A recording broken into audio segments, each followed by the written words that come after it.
ایک عرصے سے اس کتاب کا چرچا رہا ہے۔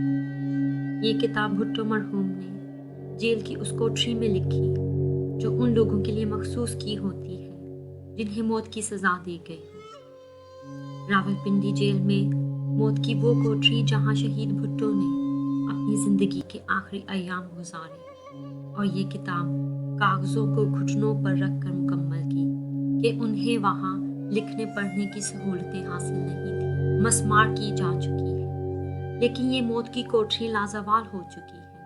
مٹی اور اینٹوں سے بنی ہوئی وہ کوٹری تو ماشاء اللہ کے حکمران نے اپنی زندگی کے آخری دنوں میں مسمار کروا دی، لیکن اس کوٹری میں لکھی گئی یہ کتاب موت کی اس کوٹری کو ہمیشہ زندہ رکھے گی۔ اردو اور غیر ملکی زبانوں میں جیل میں لکھی جانے والی کتابوں کی تعداد خاصی ہے، اور ان میں سے بعض کو دائمی اہمیت اور شہرت بھی حاصل ہے۔ جسامت کے حوالے سے بھٹو مرحوم کی یہ کتاب ان زندہ رہنے والی کتابوں میں ایک بیش بہا اضافہ ہے۔ عرصے تک اس کتاب کو دبایا گیا۔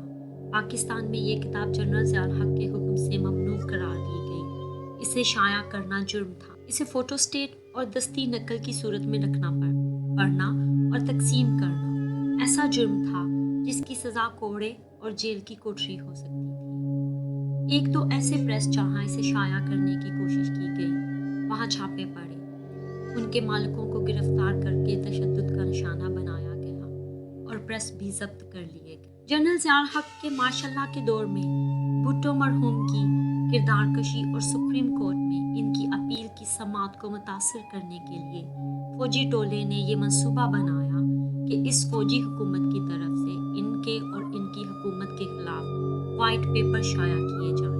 یہ ایک گھنونی چال تھی، جان لیوا، دشمنی پر مبنی نہیں تھی، بلکہ اس کے ذریعے سپریم کورٹ کے ججوں، پاکستان کے عوام اور عالمی رائے عامہ کو بھی گمراہ کرنا مقصود تھا۔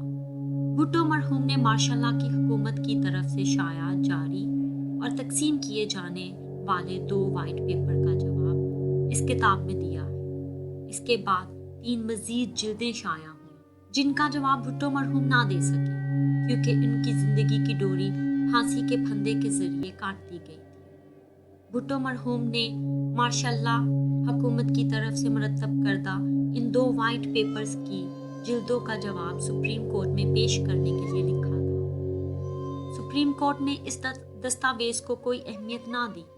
ایسا کیوں ہوا؟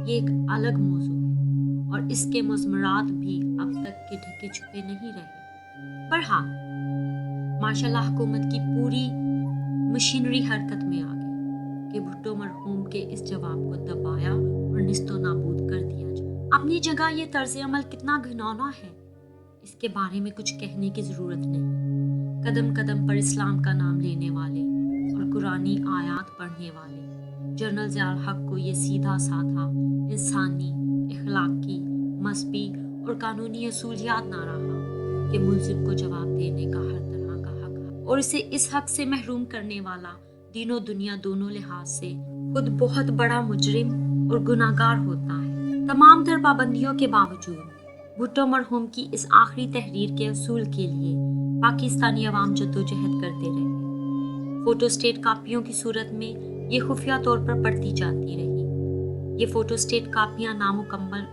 اور ناقص تھیں۔ دوسری طرف پڑوسی ملک بھارت میں اس کتاب کو موقع پرستوں اور تاجروں نے اپنے انداز میں استعمال کیا۔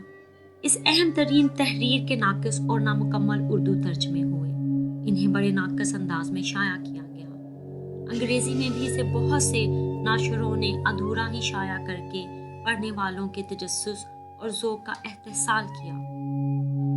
اس ترجمے کی صورت میں پہلی بار بھٹو مرحوم کی اوریجنل تحریر کا مکمل اور پورا اردو ترجمہ پیش کیا جا رہا۔ یہ ترجمہ مستند کتاب سے کیا گیا ہے جو بھٹو مرحوم کی اپنی تحریر تھی۔ اس میں کوئی شبہ نہیں کیا جا سکتا جو بھٹو مرحوم نے یہ تحریر راولپنڈی جیل کی موت کی کوٹری میں لکھی، اور اب جب اس کا پہلا ترجمہ آپ تک پہنچ رہا ہے تو وقت کے پلوں کے نیچے سے بہت سے پانی تیزی سے بہہ چکے ہیں۔ جنرل ضیاء الحق اپنے خوفناک انجام سے دوچار ہو چکا ہے۔ بھٹو مرحوم کی اس آخری طویل اور مکمل تحریر کا ترجمہ